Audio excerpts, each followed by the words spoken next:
இயேசு கிறிஸ்துவின் இனிய நாமத்தில் வாழ்த்துக்கள். மீண்டுமாக துளிர்க்கும் வசனம் நிகழ்ச்சிக்கு உங்களை அன்போடு வரவேற்கிறேன். மற்றும் ஒரு செய்தியோடு உங்களை சந்திக்கிறதுல மிக்க மகிழ்ச்சி. இந்த நாளில் ஒரு வித்தியாசமான ஒரு அ, கேள்வி. தேவனை கேள்வி கேட்கலாமா? தேவனை கேள்வி கேட்கலாமா? இந்த கொஸ்டின் எனக்கு வந்து சின்னதுலேருந்தே எனக்கு உண்டு. ஆண்டவர்கிட்ட கேள்வி கேட்கலாமா? ஏன்னு கேட்கலாமா? இது எப்படின்னு கேட்கலாமா? ஆனால் வந்து எனக்கு என்னுடைய புரிந்து கொள்ளுதல் என்னன்னா, அவர கேள்வியே கேட்கக்கூடாது. அவர்ட்ட ஒண்ணுமே நம்ம கேட்கக்கூடாது அப்படிங்கிற மாரி நான் நெனச்சு, ரொம்ப நாளா எனக்கு வந்து இதுவரைக்கும் அப்படி என்னுடைய மைண்ட்ல அப்படி ஒரு எண்ணம். என்ன மாரி எத்தன பேர் இருப்பீங்களோ தெரியல. ஆனா இந்த திடீரென்று இது ஒரு வெளிச்சம் எனக்கு ஆண்டவர் குடுத்தாரு. வேதத்தை நான் தியானிச்சுக்கிட்டே இருக்கும்போது, நெறைய பேரு ஆண்டவர்ட்ட கேள்வி கேட்குறாங்க. வேதம் முழுவதுமே. இப்போ நான் இத ஒண்ணொன்னா அ வாசிக்க ஆண்டவர் சில காரியங்கள எனக்கு கற்றுக் குடுத்தாரு. இதுதான் வந்து நான் இன்னைக்கு உங்களோட பகிர்ந்து கொள்ளலாம்னு நெனைக்கிறேன். அதாவது ரோமர் 9ஆம் அதிகாரம் அதில 19ஆம் வசனம், 20ஆம் வசனத்தில தேவனோடு எதிர்த்து தர்க்கிக்கிற நீ யார்? உருவாக்கப்பட்ட வஸ்து உருவாக்கினவரை நோக்கி, நீ என்னை ஏன் இப்படி உண்டாக்கினாய் என்று சொல்லலாமா? அ அ அடுத்த வசனத்தில மண் மண்ணின் மேல் அவனுக்கு அதிகாரம் இல்லையா? குயவனுக்கு அப்படின்னு வருது. இதே மாரி ஒரு வசனம் தான் ஏசாயா 45:9 வருது. இப்போ நம்ம எப்படி களிமண் மாதிரி நம்ம களிமண் குயவன்ட்ட கேட்க கூடாத மாரி நம்ம வந்து கேட்கக்கூடாது. அப்படிங்கிறது என்னுடைய என்னுடைய ஒரு நம்பிக்கை. ஆனா வேதத்தை நான் ஆராய்ந்து பார்க்க பலர் வந்து ஆண்டவரிடத்துல கேள்வி கேட்டிருக்காங்க. அதில பார்த்தீங்கன்னா, முதல் கேள்வியே யார் கேட்டிருக்கான்னா, காயீன். காயீன் வந்து கேட்டிருக்கா கர்த்தர் காயீனை நோக்கி, "உன் சகோதரனாகிய ஆபேல் எங்கே?" நான் வந்து ஆதியாகமம் 4ஆம் அதிகாரம் 9ஆம் வசனத்தில நான் வாசிக்கிறேன். அதற்கு அவன், "நான் அறியேன். என் சகோதரனுக்கு நான் காவலாளியோ?" எவ்வளோ ஒரு பயங்கரமான ஒரு கேள்வி. ஆண்டவருக்கு எதிர்த்து. அப்போ அந்த கேள்வி கேட்டவுடனே அவன அப்படியே ஒரு ம் இத அனுப்பி, அப்படியே பொசுக்கி சாம்பலாக்கி போட்டாரு. ஆனா இல்ல. ஒண்ணும் சொல்லல அவன. அடுத்து அவன்ட்ட பேசுறாரு. நீ பண்ணது தப்புன்றத அவனுக்கு விளக்கி காட்டுறாரு. ஆனா கூட அவன் கடைசி வரைக்கும் அவன் மனம் திரும்புன மாரி இல்ல.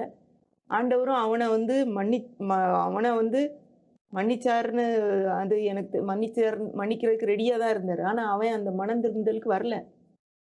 அவன் கடைசி வரைக்கும் நீர் வந்து என்னை பார்த்தா யாருனாலும் கொன்றுவாங்கன்னு கூட அவனுக்கு மேல ஒரு அடையாளத்த போட்டு யாரும் இவன கொல்லக்கூடாதுன்னு சொல்லி தான் அனுப்புறாரு.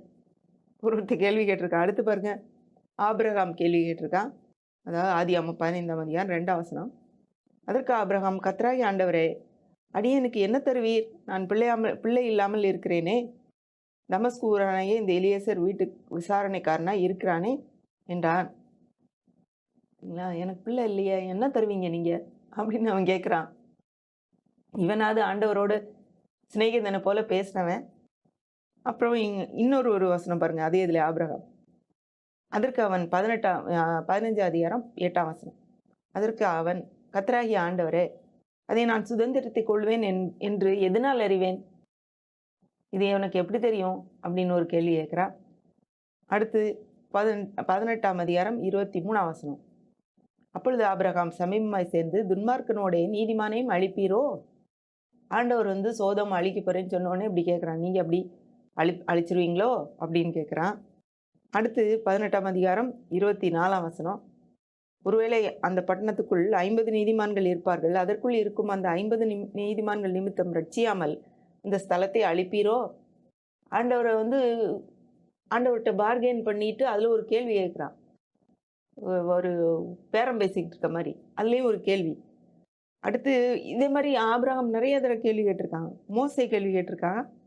இது வந்து எனக்கு இன்னும் ரொம்ப ஆச்சரியமா இருந்தது.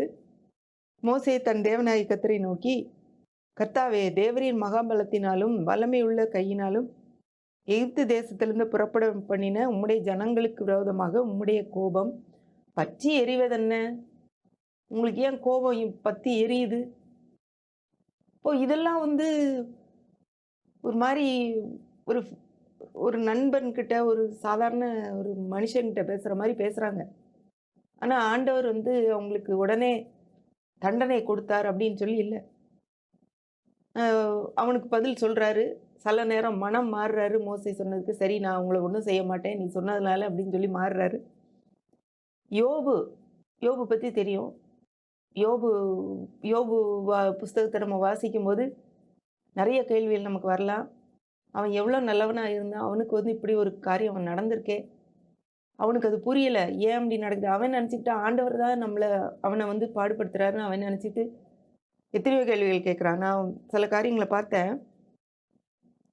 நான் பார்த்ததுல ஒரு 13 கேள்வி. ஆண்டவர்கிட்ட கேட்ட கேள்வி நான் இப்ப நோட் பண்ணி வச்சிருக்கேன். அவன் காலைதோறும் அதாவது யோபு 7:18 காலைதோறும் அவனை விசாரிக்கிறதற்கும், நிமிஷந்தோறும் அவனை சோதிக்கிறதற்கும் அவன் எம்மாத்திரம் அப்படின்னு கேட்குறான். அடுத்து நான் 19ல நான் என் உமிழ்நீரை விழுங்காதபடிக்கு எத்தனை காலம் என்னை நெகிழாமலும், என்னை விடாமலும் இருப்பீர்? என்னை என்னை நீங்க ஏன் இப்படி பிடிச்சு நெருக்கிக்கிட்டு இருக்கீங்க? என்னால உமிழ்நீரை கூட விழுங்க முடியல அப்படிங்கிறான். அப்போ நினைச்சுக்கிறான் இவனுக்கு வந்து இவனுக்கு வந்த பிரச்சனை எல்லாம் ஆண்டவர் கொடுத்த பிரச்சனை. ஆண்டவர் தான் என் பிள்ளைகள எடுத்துட்டாரு. ஆண்டவர் தான் இத செஞ்சாரு அப்படின்னு சொல்லி அவன் நினைச்சுக்கிறான். இன்னொன்னு பாருங்க. இப்ப 7ஆம் அதிகாரம் 20ஆம் வசனம். உமக்கு நான் செய்ய வேண்டியது என்ன? நான் எனக்கு தானே பாரமா இருக்கும்படிக்கு நீர் என்னை உமக்கு இலக்காக வைத்தது என்ன? என்னை அது நீங்க வந்து ஒரு டார்கெட் மாரி வச்சு அத நீங்க அடிச்சுக்கிட்டே இருக்கீங்க என்னைய அப்படின்னு சொல்றான். அப்புறம் இன்னும் 21ஆம் வசனத்துல என் மீறுதலை நீ மன்னியாமலும் என் அக்கிரமத்தை நீக்காமலும் இருக்கிறது என்ன? அப்படின்னு கேட்கிறான். அடுத்து 9ஆம் அதிகாரம் 12ஆம் வசனம். அவர் பறித்து கொண்டு போகிறார். அவரை மறிப்பவன் யார்? ஏன் இதை செய்தீர் என்று அவரை கேட்பவன் யாருங்கிறான். அடுத்து 10ஆம் அதிகாரம் 3ஆம் வசனம். நான் 3ஆம் வசனத்துல துன்மார்க்கரின் யோசனையை கிருபையாய் பார்க்கிறது உமக்கு நன்றாய் இருக்குமோ? ஆண்டவரே நீங்க துன்மார்க்கரை போய் கிருபையா பார்க்குறீங்களே! நான் உமக்கு முன்னாடி நீதிமானா நடந்தேன். எனக்கு இப்படி ஒரு வருத்தம் வந்துருச்சு. நம்ம கூட நெறைய நேரத்துல கேள்வி கேட்டுருக்கோம். மனசுக்குள்ள வரும். ஆனா ஆண்டவர்ட்ட நம்ம அது கேட்கக்கூடாதுன்னு நெனச்சு அமைதியா இருந்திருப்போம். இன்றைக்கு யோபு பார்த்தீங்கன்னா நெறைய இன்னும் நெறைய வருது. மனுஷன் பார்க்கிற பிரகாரமா பார்க்குறீங்களோன்னு கேட்குறான். நான் ஏன் பிறந்தேன் அப்படின்னு கேட்குறான். இப்படி நெறையா 13 தடவ எழுதி வச்சிருக்கேன். இப்போ ஆனா வந்து இவன வந்து ஆண்டவர் கடைசியில பார்த்தீங்கன்னா, இவன் ரொம்ப தப்பு பண்ணிட்டான் அப்படின்னு சொல்லி ஆண்டவர் இவன்ட்ட சொல்லல. ஆனா இவன்ட்ட கேள்வி கேட்கிறாரு நெறைய காரியங்கள். நீ இத செஞ்சியா? அத செஞ்சியான்னு சொல்லி உலகத்துல அவர் படைத்த படைப்புகளின் அதிசயங்கள் எல்லாம் நெறைய கேட்டுட்டு, அவருக்காக பேசின அவருடைய நண்பர்கள பத்தி தான் தப்பா சொல்றாரு ஆண்டவர். இப்போ யோபுவுக்கு எதிராக அவங்க பேசிட்டு, தேவனுக்கு சப்போர்ட் பண்ற மாரி அவங்க பேசுறாங்க. ஆனா தேவன் என்ன சொல்றாரு? அவங்க தான் தப்பு அப்படின்னு சொல்றாரு. அப்போ இதுலருந்து என்ன தெரியுது? யோபு வந்து தவறு செய்யலன்னு சொல்லி தேவனுக்கே தெரியும். இவங்க யோபுவை வீணாய் குற்றப்படுத்துகிறார்கள் என்பது தேவனுக்கு தெரியும். அதனால தான் அவங்க செஞ்சது தப்பு. அதனால நீ அவங்களுக்காக விண்ணப்பம் பண்ணுன்னு சொல்லி யோபுட்ட கேட்கிறாரு. ஆண்டவர வந்து அவங்களுக்கு ஆண்டவருக்கு சப்போர்ட் பண்ணும்போதே, அவங்க தப்பா சப்போர்ட் பண்றாங்க அப்படின்னு சொல்லி அவருக்கு சொல்றாரு. ஆனால் இந்த நடந்த நிகழ்ச்சிக்கு ஆண்டவர் பொறுப்பல்ல. பிசாசு தான் இந்த மாரி காரியங்கள செய்துகிட்டு இருக்கான் அப்படிங்கிறது பின்னாடி நடந்த காரியங்கள் யோபுவுக்கு தெரியல. இதுதான் அந்த பகுதியினுடைய இது. ஆனா யோபு கூட கேள்வி கேட்டான். இப்படியே தாவீது கேட்டிருக்கான், எரேமியா கேட்டிருக்கான். இன்னும் பழைய ஏற்பாட்டு பக்தர்கள் ஏராளம் பேரு கேட்டிருக்காங்க. இப்போ புதிய ஏற்பாட்டுக்கு வருவோமே. புதிய ஏற்பாட்டுல இயேசு வந்து தேவனின் தற்சொரூபம். என்னை கண்டவன் பிதாவை கண்டான்னு சொல்றாரு. அவர் தான் வந்து எல்லா சகலத்தை உண்டாக்கினவர், தேவனோடு கூட இருந்தவர், வார்த்தையானவர். அப்ப அவர்ட்ட யாராவது கேள்வி கேட்டிருக்காங்களா அப்படின்னு பார்த்தீங்கன்னா, பலவிதமான கேள்வி பலர் கேட்டிருக்காங்க.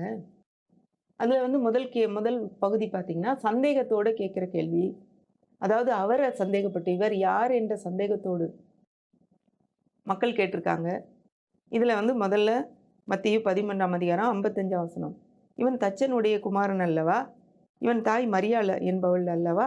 யாக்கோபு, யோசே, சீமோன், யூதா என்பவர்கள் இவன் சகோதரர்கள் அல்லவா? இவன் சகோதரிகள் எல்லாரும் நம்மிடத்தில் இருக்கிறார்கள் அல்லவா? இப்படி இருக்க இதெல்லாம் இவனுக்கு எப்படி வந்தது என்று சொல்லி இடரல் அடைந்தார்கள். அவரை குறித்து சந்தேகப்படுறாங்க. இவன் வெறும் தச்சன் தானே, இவங்க ஊரில் எல்லாரும் தெரியுமே, அவங்க அம்மா தெரியுமே, அவங்க தம்பிமாரெலாம் தெரியுமே, இவன் எப்படி ஞானம் வந்ததுன்னு சொல்லி சந்தேகப்படுற கேள்வி மக்கள் கேட்டிருக்காங்க. இடரல் அடைந்தார்கள் அப்படின்னா, அவர் யார் என்பதை குறித்த ஒரு தெரியுது, நல்லாவே தெரியுது. இவர் வந்து வித்தியாசமா இருக்கிறாரு. சாதாரண மக்களை போல இல்ல. இவர் அதிகாரம் உள்ளவராயிருக்கிறார், இவர் தேவனுடைய குமாரன் என்பதை அறியாமல் இடறல் அடைஞ்சிட்டு இருக்காங்க. இடறல்னா ஒரு கல்லு தட்டி நம்ம கீழே விழுகிற மாதிரி இவங்களுக்கு அவருடைய ஊரு, அவருடைய அம்மா, கூட பிறந்தவங்க அவங்களெல்லாம் பார்த்துட்டு இடறல் அடைஞ்சிட்டு இருக்காங்க. சந்தேகப்படுறாங்க அவர. யோவான் ஸ்நானன் கூட அதே கேள்வி கேட்கிறான். இயேசுவினிடத்தில் போய், "நீ வருகிறவர் நீர்தானா? அல்லது வேறொருவரை காத்திருக்க வேண்டுமா என்று கேளுங்கள்" என்று சொல்லி சீஷர்களை அனுப்புறான். அவனுக்கும் சந்தேகம் வந்துருச்சு. அவன் தான் சொன்னான், "இவர் தான் உலகத்தின் பாவத்தை சுமந்திருக்கிற தேவாட்டுக்குட்டி" அப்படின்னு சொல்லி அனுப்புறான். அங்க அவங்க அவங்க வந்து அவரை வந்து கேட்ட உடனே இவங்க இவன் திடீர்னு இவனுக்கு சந்தேகம் வந்துடுது. நீர்தானா? வேற யாரும் வரணுமா? ஆனா ஆண்டவர் வந்து அவனுக்கு சரியான பதில் உடனே கொடுக்கல. என்ன சொல்றாருன்னா, அந்த நேரத்தில் குருடர் எல்லாரையும் சுகப்படுத்திட்டு இருக்காரு. அவங்க வந்தவங்களுக்கு சொல்றாரு, குருடர் பார்வையடைகிறாங்க, சப்பானிகள் நடக்கிறாங்க, தரித்திரருக்கு சுவிசேஷம் பிரசங்கிக்கப்படுது, தேவனுடைய ராஜ்யம் இதெல்லாம் இதெல்லாம் தேவனுடைய ராஜ்யத்தில் நடந்துட்டு இருக்கு, அதை போய் நீங்க சொல்லுங்கன்னு சொல்லி அனுப்பிவிட்டு யோவான்கிட்ட இதை போய் நீங்க யோவானுக்கு சொல்லுங்கன்றாரு. அவன் போன பிறகு யோவானை பத்தி இவர் வந்து பெரிய நல்ல காரியங்களை பேசுறாரு. ஏன்னா யோவானுக்கு தெரியும், ஏசாயாவில் இதே வசனம் ஒரு அதாவது மேசியா வரும்போது இதெல்லாம் செய்வார்ன்ற வசனம் அவனுக்கு தெரியும். அதனால இந்த வசனத்தை கோட் பண்ணி அவனுக்கு அனுப்பி விட்டாரு. யோவானை அவர் கடிந்து கொள்ளலை, அவனை மோசம் அப்படின்னு சொல்லலை. இன்னும் ஒரு சில கேள்வி 2வது பார்த்தீங்கன்னா குற்றஞ்சாட்டுற கேள்வி. அதாவது ஆண்டவரை வந்து எப்படியாவது அவர் மேலே தப்பு கண்டுபிடிச்சிடணுன்றக்காக கேட்குறது. மத்திய 12:10 அங்கே சூம்பின கையுடைய மனுஷன் ஒருவன் இருந்தான். அவன் மேல் குற்றம் சாட்டும்படி ஓய்வு நாளைக்கு அவர் மேல் குற்றம் சாட்டும்படிக்கு ஓய்வு நாளில் சுத்தமாக்குகிறது நியாயமா என்று கேட்டார்கள். இதில் இயேசுவின் மேலே குற்றம் சாட்ட வேண்டும் என்பதற்காக கேட்கப்பட்ட கேள்வி. இன்னொரு கேள்வி பாருங்க.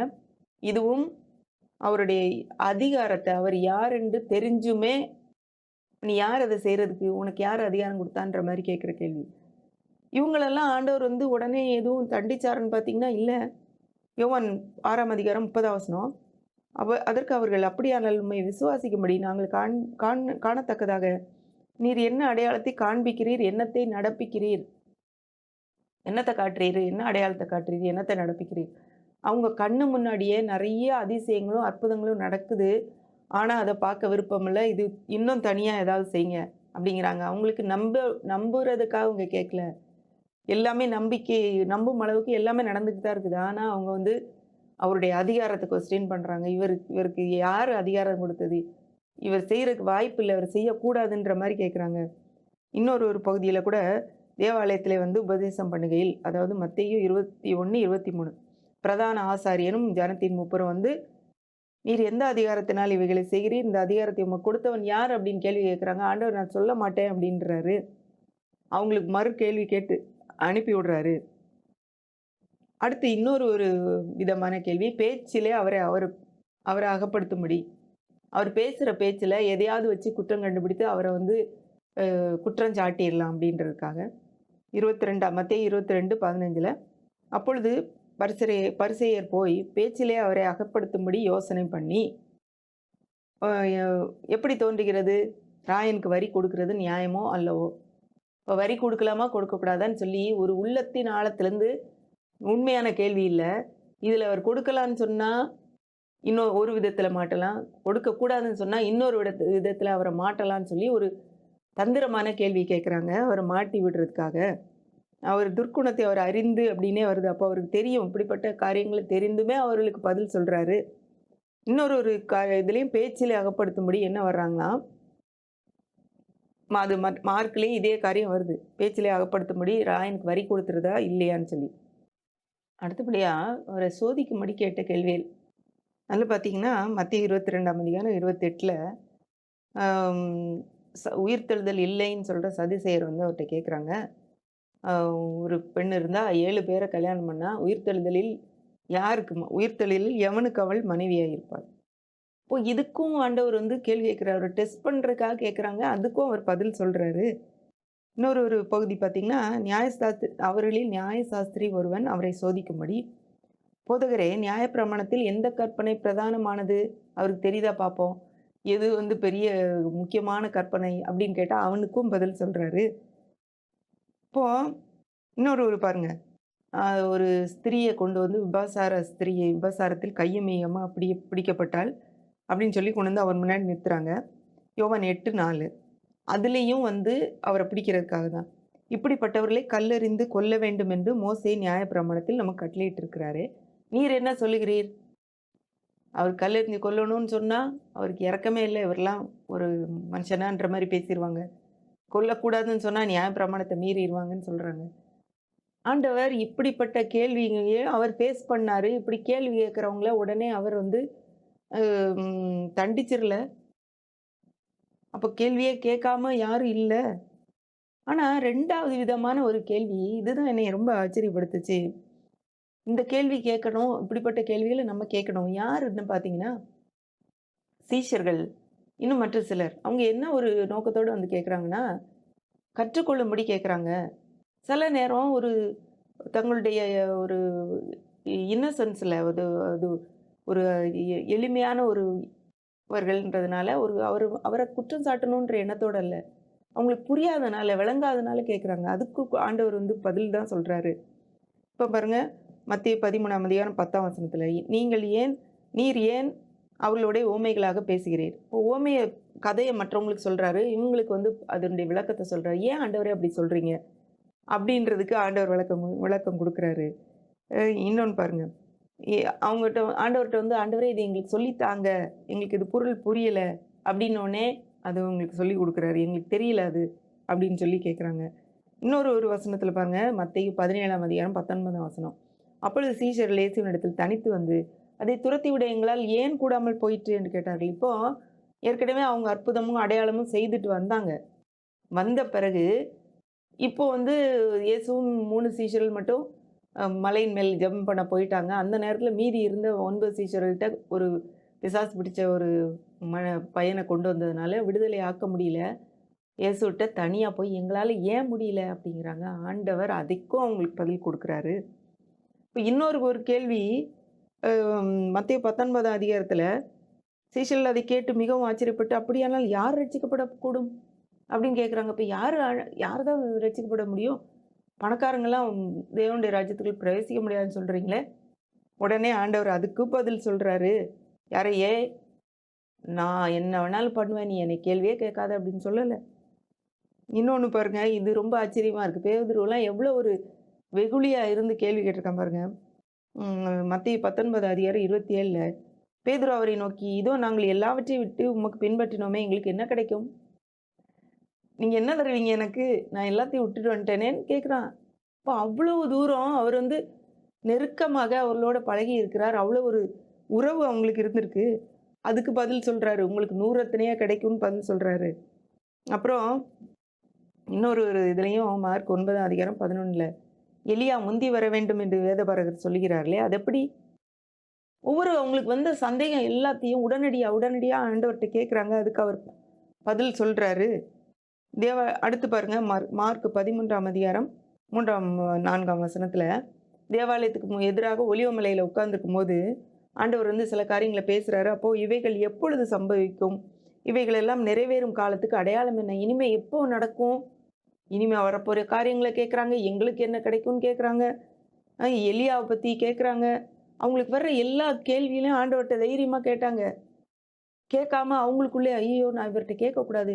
கேட்டா அவர் என்னதாவது பண்ணிருவாரு." அப்படின்ற ஒரு பயம் இருந்ததுன்னா, உண்மையாவே அவங்களுக்கு அப்படி உள்ள ஒரு இயேசுவா அவர் இருந்திருந்தாருன்னா, அவங்க வந்து கண்டிப்பா கேட்டிருக்கவே மாட்டாங்க. ஆபிரகாம் கூட தேவன்ட்ட அப்படி பேசியிருக்கவே மாட்டான்.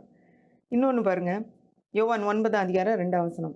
அப்பொழுது சீஷர்கள் அவரை நோக்கி, ரபி, இவன் குருடனாய் பிறந்தது யார் செய்த பாவம்? இவன் செய்த பாவமா? இவனை பெற்றோர்கள் செய்த பாவமா? இதெல்லாம் உங்களுக்கு தேவையே இல்ல. இவன் ஒரு குருடனை பார்த்த உடனே கேட்குறாங்க, இவன் செய்த பாவமா? இவங்க அப்பா, அம்மா செஞ்ச பாவமா? அந்த கேள்விக்கு கூட ஆண்டவர் பதில் சொல்லி, அங்க அவனுக்கு சுகத்த குடுக்குறாரு. இன்னொரு ஒரு காரியம் யோவான் 15ஆம் அதிகாரம் 25ஆம் வசனத்துல அப்பொழுது அவன் இயேசுவின் மார்பில் சாய்ந்து கொண்டு, "ஆண்டவரே, அவன் யார்?" என்றான். இது ஆண்டவருடைய கடைசி இறுதி நாட்கள். இறுதி முந்தின நாள், அடுத்த நாள் அவர் மரணம் அடைய போறாரு. அவருக்கு ஒரு கொடூரமான மரணம் காத்திருக்குது. இறுதி பந்தியில அவங்க இருக்கும்போது, யோவான் இயேசுவின் மேல சாய்ஞ்சுகிட்டு, யார் உங்கள காட்டி குடுப்பான் அப்படின்னு சொல்லி கேட்கிறாராம். அதுக்கும் ஆண்டவர் பதில் குடுக்குறார். இன்னொன்னு பாருங்க, அதே இதுல பேசிக்கிட்டே வர்றாரு. அவங்களுக்கு இவன் போயிடுறான். யூதாஸ் காரியத்து போயிடுறான். அந்த நேரத்துல சாப்பிட்டு முடிச்ச பிறகு, நான் வந்து உங்கள விட்டு போயிருவேன் அப்படின்னு சொல்லி பேசுறாரு. அப்போ திரும்பவும் பேதுரு பாருங்க. யோவான் 13:36 ஆண்டவரே நீர் எங்கே போகிறீர்? அடுத்த வசனத்துல, நான் இப்பொழுது உமக்கு பின் ஏன் வரக்கூடாது? சின்ன பிள்ளைங்க கேட்கிற மாரி இருக்கு பாருங்க. அந்த கேள்விகளுக்கும் பொறுமையாக ஒருவேளை அடுத்த நாளுக்கு அவருக்கு ஒரு பெரிய ஒரு ஒரு பயங்கரமான நிகழ்ச்சி நடக்க போகுதுன்னு அவருக்கு தெரியும். அவர் எல்லாவற்றையும் அறிந்தவர். அவர் அதத்தான் முன்ன சொல்லிக்கிட்டே இருக்கிறாரு. அந்த டைம்ல கூட இப்படி சீஷர்கள் கேட்கிற ஒரு வெகுளித்தனமான ஒரு சில்லியான ஒரு கேள்விகளுக்கு கூட பதில் சொல்லிக்கிட்டு தான் இருக்கிறாரு அவரு. அடுத்து பாருங்க, யோவான் 14:22 ஸ்காரியோத் அல்லாத யூதா என்பவன் அவரை நோக்கி, ஆண்டவரே நீர் உலகத்துக்கு உம்மை வெளிப்படுத்தாமல் எங்களுக்கு உம்மை வெளிப்படுத்தப் போகிற காரணம் என்ன? அப்போ கற்றுக்கொள்ளும்படி கேட்ட கேள்விகள், அறியாம கேட்ட கேள்விகள், ஒரு சாதாரணமா கேட்கிற கேள்வி, சந்தேக கேள்வி, எனக்கு என்ன கிடைக்கும்ன்ற கேள்வி. இப்படிப்பட்ட சீஷர்கள் இதெல்லாம் கூட அவர்ட்ட கேட்டுருக்காங்க. ஏன் அவங்களுக்கு சொல்ல மாட்டேங்கிறீங்க? ஏன் எங்களுக்கு சொல்றீங்க? நான் ஏன் உங்க கூட வரக்கூடாது? எல்லா கேள்விக்கும் அவர் வந்து பதில் கொடுத்துக்கிட்டே தான் இருந்திருக்காரு. இப்போ ஆக மொத்தத்துல கேள்வியே கேட்கக்கூடாது அப்படின்ற ஒரு கான்செப்ட ஒரு ஒரு கோட்பாடு இங்க வந்து தவறு என்று நிரூபிக்கப்படுதுல்ல. இப்ப நம்ம வேதத்தை நம்ம சரியா வா நிதானித்து நிறுத்தி வாசித்தோம்னா, நம்ம கண்டிப்பா இது வந்து தவறு என்பது நமக்கு ஏற்கனவே புரிஞ்சிருக்கும். எனக்கு அது புரிஞ்ச உடனே உங்களுக்கு நான் சொல்றேன். அடுத்து பாருங்க, கற்றுக்கொள்ளும்படி கேட்ட நிக்கோதேமுக்கு அவர் சொல்லிக் குடுக்குறார். நிக்கோதேமு கேட்குறான். அவனும் வந்து ஒரு அவ்வளோ பெரிய படிச்சவனா இருந்தா கூட, யோவான் 3ஆம் அதிகாரம் 4ஆம் வசனத்துல, ஒரு மனுஷன் முதிர் வயதாய் இருக்கையில் எப்படி பிறப்பான்? அவன் தன் தாயின் கர்ப்பத்தில் 2ஆம் தரம் பிரவேசித்து பிறக்கக்கூடுமோ? இதெல்லாம் கேட்டா, எவ்வளோ பெரிய முட்டாள்தனமான கேள்வி. இதுக்கெல்லாம் என்னால பதில் சொல்லவே முடியாது போ! அப்படின்னு ஆண்டவர் சொல்லல. உட்கார்ந்து எக்ஸ்பிளைன் பண்றாரு. ஜலத்தினால் பிறப்பது, அம் அ ஜல ஜ அ அதாவது ஆவியினால் பிறக்கிறது இருக்கு, மனுஷ பிரகாரமாக பிறக்கிறது இருக்கு. நம்ம வந்து ஆவியினால் பிறக்க வேண்டும் அப்படின்னு சொல்லி மறுபடியும் பிறக்கிறது குறித்து அழகா அவனுக்கு எக்ஸ்பிளைன் பண்றாரு. அடுத்து இன்னொருத்தன் பாருங்க, நித்திய ஜீவனை சுதந்திரித்துக் கொள்வதற்கு என்ன செய்யணும்னு கேட்ட ஒரு வாலிபன், ஐஸ்வர்யமுள்ள வாலிபன். மார்க் 10ஆம் அதிகாரம் 17ஆம் அதிகாரம். அவர் புறப்பட்டு வழியிலே போகையில் ஒருவன் ஓடி வந்து அவர் முன்பாக முழங்கால் படியிட்டு, நல்ல போதகரே, நித்திய ஜீவனை சுதந்திரித்துக் கொள்ளும்படி நான் என்ன செய்ய வேண்டும்? இதுல அவன் செய்ததெல்லாம் நல்ல காரியம். ஓடி வர்றான், முழங்கால் போடுறான், நடு ரோட்ல எல்லாரும் முன்னாடி. நித்திய ஜீவனை சுதந்திரித்துக் கொள்ள வேண்டும் என்ற ஒரு எண்ணம் அவனுக்கு இருக்குது. அதுக்கு என்ன செய்ய வேண்டும் என்று கேட்கிறான். இயேசுவானவர் அவனுக்கு சரியா அழகா பதில் சொல்றாரு. கடைசியில அவனுக்கு அன்பு கூர்ந்து ஒரு ஒரு காரியத்தையும் சொல்றாரு. நீ போ, எல்லாத்தையும் வித்து தரித்திரருக்கு கொடு. ஏன்னா உன்னுடைய இருதயம் அது மேல இருக்குது. உண்மையாய் நித்திய ஜீவனை சுதந்திரித்துக் கொள்ளணும்னு அந்த எண்ணத்துல இல்ல. அதனால தரித்திரருக்கு கொடு. பின்பு என்னை பின்பற்றி வான்றாரு. அவன் துக்க முகமாய் போயிட்டான். கற்றுக்கொள்ள வந்து சரியா கற்றுக்கொள்ளாமல் போனவன் இவனா இருக்கும்னு நினைக்கிறேன். இப்போ ஒரு நெறைய நேரம் ஒரு பிளாங்கெட் ஸ்டேட்மெண்ட் மாரி ஒரு பெரிய ஒரு அறிக்கையை நம்ம விட்டுறோம். எதையும் நான் ஏன்னு கேட்கக்கூடாது. என்னன்னு கேட்கக்கூடாது ஆண்டவர்ட்ட அப்படின்னு சொல்லி. ஆனா நான் இப்ப காட்டுனது சில வசனங்கள் தான். பழைய ஏற்பாட்டிலும் சரி, புதிய ஏற்பாட்டிலும் சரி, தேவனிடத்துல கேள்வி கேட்ட பலர் இருந்திருக்கிறாங்க. அவங்கள தேவன் வந்து அழித்து விடல. அவருக்கு எதிராக, அவருடைய அதிகாரத்துக்கு எதிராக கேள்வி கேட்டவர்கள் கூட சில நேரம் பதில் சொல்லியிருக்கிறாரு. சிலருக்கு பதில் சொல்ல மறுத்துட்டாரு. அதனால நம்ம இப்படி ஒரு ஒரு பொதுப்படையான ஒரு கேள்விய அப்படியே ஒரு ஒரு காரியத்த அப்படியே நம்ம பேசுறதுக்கு முன்பாக வேதத்தை நாம் சரியாக புரிந்து கொள்ள வேண்டும் என்பதற்காக தான் நான் இந்த காரியத்த உங்களுக்கு எடுத்து காட்டினேன். அப்போ எப்படிப்பட்ட கேள்வி நம்ம கேட்கக்கூடாது? தேவனை சந்தேகப்படுகிற கேள்வி. இவருடைய அதிகாரத்தை கேள்வி கேட்கிற கேள்வி. இவரு இப்படி பண்ணிருவாரோ அப்படின்னு சொல்லி ஒரு அதிகாரத்தோட கேட்கிற கேள்வி. அவருடைய அதிகாரத்தை சேலஞ்ச் பண்ணுகிற கேள்வியை நம்ம கேட்க வேண்டிய அவசியம் இல்ல. ஏன்னா அவர் நம்ம கேள்வி கேட்டாலும் கேட்காட்டாலும் அவர் பெரியவர் தான். நீங்க அதிகாரத்தை கொஸ்டின் பண்ணாலும் அவருக்கு அதிகாரம் இருக்கா இல்லையா, நீங்க யார் அதை செய்யறதுக்குன்னு கேட்டா கூட அவர் அதிகாரம் உள்ளவர் தான். நம்மோடு பெரியவர், நம்மை படைத்தவர், உலகத்தில் உள்ள அனைத்தையும் படைத்தவர் அவர். அவருக்கு இருக்கிற அதிகாரம் அவர்கிட்ட அவ்வளோ பெரிய அதிகாரம் இருக்குது. அந்த கேள்வி கேட்க வேண்டிய அவசியம் இல்ல. ஆனா, அ அம் அ அவர சந்தேகப்படுற, அவருடைய வல்லமையை கொஸ்டின் கேட்கிற கேள்வி கேட்க வேண்டியதில்ல. குற்றஞ்சாட்டுகிற கேள்வி, அவர சோதிக்க வேண்டி கேட்கிற கேள்வி. அதனால நமக்கு ஒரு பயனும் கிடையாது. அதனால நமக்கு ஒரு அற்புதமும் கிடைக்காது. ஒரு கற்றுக்கொள்ளவும் முடியாது அதுலருந்து. ஆனா, நாம் கேட்கிற கேள்விகள் கற்றுக்கொள்ளக்கூடிய அளவில, இல்ல நமக்கு விளங்காத காரியமா இருக்குன்னா, அ இனிமே நான் எப்படி செய்ய வேண்டும் என்று சொல்லித்தாங்க ஆண்டவரேன்ற மாதிரி கேள்விகள் இருக்குமானால், அது நம்ம வாழ்க்கைக்கு பயன்படும். கண்டிப்பா ஆண்டவர் நமக்கு விளக்கம் காட்டுவார், விளக்கம் கொடுப்பார். வேத வசனங்கள் மூலமாக பேசுவார். ஏதாவது ஒரு சூழ்நிலைகள் மூலமாக நாம் கேட்கிற கேள்விகளுக்கு ஏதோ உடனடியாக விடை வராட்டாலும், ஒரு நேரம் விடை ஆண்டவர் குடுக்குறதுக்கு ஆயத்தமா இருக்கிறாரு. அதனால ஒரு ஏன்னே கேட்கக்கூடாது அப்படிங்கிறது ஒரு பொதுப்படையான ஒரு அ கருத்து அல்ல.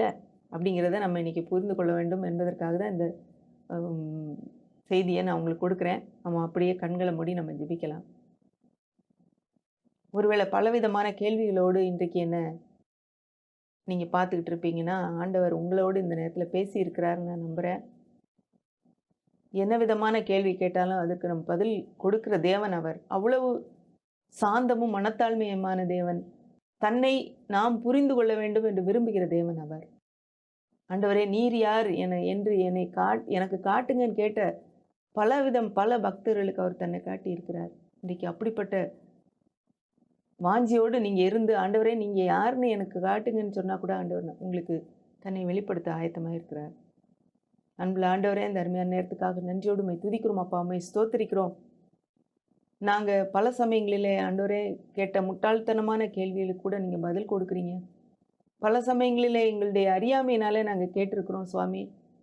ஆண்டவரே அதுக்கு கூட நீங்க பதில் அளிக்கிற தேவன் என்பதை நாங்க பார்த்தோம். வேதத்திலே பலவிதமான கேள்விகள கேட்ட மக்கள நாங்க பார்த்தோம் சுவாமி. உம்முடைய உம்முடைய தாசர்கள், உம்மை நம்பினவர்கள், ஆண்டவரே உம்மை நம்பாமல் போனவர்கள் கூட பலவிதமான கேள்விகள கேட்டத கூட நாங்க இந்த நேரத்தில சிந்தித்தோம். எங்களுக்கு வரும் கேள்விகள உம்முடைய கரத்தில நாங்க குடுக்குறோம்ப்பா. ஆண்டவரே நீங்க உம்முடைய டைம்ல எங்களுக்கு சரியான விளக்கத்த தருவீங்க. அதுக்காக ஸ்தோத்திரம். என்னை பார்த்து கொண்டிருக்கிற யாராவது கேள்வியோடு, இதற்கு இதை எப்படி செய்யணும்? இதுக்கு நான் என்ன செய்யணும்? யார் அந்த தேவன்? எனக்கு எனக்கு நீங்க காட்டுங்கன்னு சொல்லி அப்படிப்பட்ட ஒரு வாஞ்சையோடு பார்த்துட்டு இருப்பாங்கன்னா, அவங்களுக்கு நீங்க உம்மை வெளிப்படுத்தும்படி ஜெபிக்கிறேன். ஆண்டவரே நீர் அதிகாரம் உள்ளவர், நீர் வல்லமை உள்ளவர், நீர் சகலத்தையும் ஆள்கிறவர் என்பதை நாங்கள் ஒத்துக்கொள்கிறோம் ஆண்டவரே. நாங்கள் அதை ஆமோதிக்கிறோம். உம்மை வணங்குகிறோம், உம்மை பணிகிறோம் ஐயா. ஆண்டவரே எங்களுக்குள்ள கேள்விகளுக்கான பதிலை நீர் ஆண்டவரே வேத வசனத்துல வைத்திருக்கிறீர். அதை வாசிக்கும்போது நீர் எங்களுக்கு விளக்கு காட்டும்படி ஜெபிக்கிறோம். இந்த வாழ்க்கையின் சூழ்நிலைகளிலே எங்களுக்கு வர்ற கேள்விகளை நாங்கள் உம்முடைய கருத்திலே நாங்கள் கொடுக்குறோம் அப்பா. நீர் ஏற்ற நேரத்தில் எங்களுக்கான விளக்கங்களை தந்து எங்களை கர்த்தாவே ஆசீர்வதிக்கும்படி ஜெபிக்கிறோம். தொடர்ந்து உம்முடைய வேதத்தின் வெளிச்சத்தை நாங்கள் காண்றதுக்கு எங்களுக்கு உதவி செய்யுங்க. இயேசுவின் மூலம் கேட்கிறோம் பிதாவே. ஆமென்.